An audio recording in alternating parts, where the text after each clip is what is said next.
मैं संकल्पित हूँ, मैं जनता को आश्वस्त करने के लिए एक कार्ड बना रहा हूँ, ताकि जो 5 हमने मुद्दे दिए हैं उसको मैं पूरा करके दिखाऊंगा। और कौन 5 मुद्दा है यह आप समझ लीजिए, अपने पास रख लीजिए। तो सत्ता आने के बाद भी आप कर सकते थे। सत्ता आने के बाद अगर करेंगे तो वही पुरानी जितनी कहानी बदलाई गई है वह कहानी आएगी, क्योंकि अब कार्ड बनने लगेगा तो जिस रास्ते कार्ड बनेगा उस रास्ते जनता से कुछ न कुछ सहयोग राशि लिया जाएगा, जनता को दिग्भ्रमित किया जाएगा, और यही लोग जो विपक्ष में बैठेंगे उसका मखौल उड़ाएंगे। इसलिए हम लोग पहले से ही इस बात पर बिल्कुल तत्पर हैं कि कोई त्रुटि न हो। आप भी तो 10 रुपये ले रहे हैं। 10 रुपये मैं कार्ड के बदले नहीं ले रहा हूं। आपको पता होना चाहिए, जो सदस्यता शुल्क पार्टियां सब लेती है, और मैं सदस्यता शुल्क का आग्रह करता हूं, न कि 10 रुपया लेता हूं। स्थानीय स्तर पर सर रूनी सैदपुर मार्केट की अगर बात किया जाए तो वहाँ जो व्यवसायी हैं वो खुलकर के व्यवसाय नहीं कर पाते हैं। कारण है रंगदारी। आए दिन किसी न किसी व्यवसायी से रंगदारी मांगा जाता है और लोग व्यवसाय छोड़ने पर मजबूर हो रहे हैं। अब ये तो बड़ा दुखद बात है। सरकार कहती है जो हम सबों की रक्षा करते हैं, सबकी सारी व्यवस्था सरकार अपने माथे मढ़ती है, तो क्या इसका दोषी सरकार नहीं हो सकती? आप सरकार में है, रंगदारी फिर से मांगा जा रहा है, लोगों को फिर से डिस्टर्ब किया जा रहा है, व्यापारी को तंग किया जा रहा है, तो इसका देखरेख सरकार को करना है या अन्य किसी को करना है? सर, जिस प्रकार से अभी चुनाव आयोग जो है वोटर लिस्ट में नाम जोड़ने का जो है काम कर रहा है, उस प्रकार से तो प्रत्येक पंचायत में जो है राशन कार्ड का भी काम करवा सकती है। देखिए, अभी इसी वोटर लिस्ट से जब पिछला चुनाव हो गया, सरकार सत्ता में आ गई, अन्य राज्यों में भी सत्ता में आ गई, तो इस सारी प्रक्रिया बिहार के लिए ही क्यों याद आ गया? यह समझने की बात है। जो इलेक्शन हो जाने के बाद या इलेक्शन 4 साल पहले से ही इसको दुरुस्त कर लिया जाता। ऐन वक्त पर इलेक्शन के समय, चुनाव के समय ऐसी घटना जरूर किसी न किसी कारण से होता है। जैसे अभी इंदिरा आवास में 1,20,000 रुपये का राशि आ रहा है, जिसमें 25 से 30,000 रुपया जो है इंदिरा आवास के नाम पे जो है घूस में ही ले लेते हैं। तो अभी जो है उतना में संभव नहीं है घर बनाना, तो क्या उसका भी बढ़ोतरी होना चाहिए? देखिए, इंदिरा आवास हो या कोई भी सरकारी ऐसी चीज़ें हैं जिसमें बिना पैसा का काम नहीं होता है, यह हम सभी जानते हैं। और राशि जहाँ तक बढ़ाने की बात है, राशि बढ़ा देने से इंदिरा आवास का काम पूरा नहीं होगा।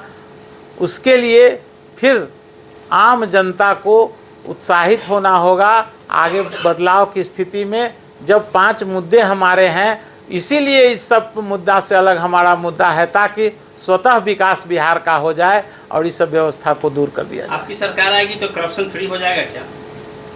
करप्शन फ्री होना 100% किसी के बस की चीज़ नहीं है, लेकिन हमारा जहाँ जहाँ प्रयास है उस क्षेत्र में हम लोग 100% करप्शन को दूर करेंगे। आपके इस बदलाव के साथ बिहार की जनता क्यों जाएगी? बिहार की जनता पिछले 35 सालों से जो भोग रही है, जो दशा दुर्दशा व्यवस्था देख रही है, उसको अगर दूर करना है तो हमारे साथ जनता को आना चाहिए और जनता आएगी। सर, आखिरी सवाल है, जिस तरह से सीतामढ़ी से मुजफ्फरपुर लोग जाते हैं तो सबसे ज़्यादा परेशानी का सामना झेलना पड़ता है रूनी सैदपुर में ट्रैफिक को लेकर। क्या आपकी सत्ता आएगी तो ये समस्या दूर होगी या ऐसे ही ज्यों का त्यों रहेगा? देखिए, बड़ी दुर्भाग्य की बात है रूनी सैदपुर के लिए। मैं पहले भी आप लोगों को बता चुका हूँ, ये कोई ऐसा मुद्दा नहीं है जिसमें रूनी सैदपुर का कोई काम हुआ हो। एक भी मुद्दे पर कोई काम नहीं हुआ। तो उसमें एक बस स्टैंड की भी बात है। ऐसी बहुत घटनाएं, बहुत व्यवस्था है, लेकिन क्या इन जनप्रतिनिधियों को, इन शासन के लोगों को यह समझ नहीं आ रही है, जो 10 फीट का 15 फीट का पिच रोड है, उस पर बस स्टैंड भी रहेगा, रेहड़ी ठेला भी रहेगा, टेम्पो भी रहेगा और बगल में बैरियर भी रहेगा। तो ये सब बात जान के सरकार के द्वारा कराया जाता है ताकि लोग दबाव में रहे और दूसरे तरफ ध्यान नहीं भटक सके। पलायन रोकने के बजाय सरकार, वर्तमान सरकार जो है ट्रेनें दे रही है बिहार में, क्या कहेंगे? पलायन रोकने के बदले ट्रेन दे रही है, पैसा बिहार का, व्यवस्था बिहार का, और इंडस्ट्री लगेगा गुजरात में, तो गुजरात में जाने के लिए सुविधा नहीं दीजिएगा तो पैदल जाके थोड़े लोग वहाँ काम करेगा। इसलिए यहाँ ट्रेन मिलेगा और वहाँ फैक्ट्री मिलेगी। प्रशांत किशोर कहते हैं दीपावली छठ में जो लोग आएंगे वो अब यहाँ से बाहर जाएंगे ही नहीं। जी। क्या सच में संभव है ऐसा? बिल्कुल संभव है। जब लोग हमारे आ जाएंगे तो छोटी छोटी व्यवस्थाओं से जितना पैसा उनको बाहर मिलता है यहाँ स्वतः मिलने लगेगा। पारिवारिक लाभ के जरिए उनको 20,000 तक और सहायता मिलने लगेगा, तो फिर जाने का सवाल कहाँ उठता है। देखिए, भारत के संविधान में यह पहली घटना है जो सत्ता पक्ष के लोग विपक्ष और सत्ता दोनों का रोल अदा कर रहे हैं।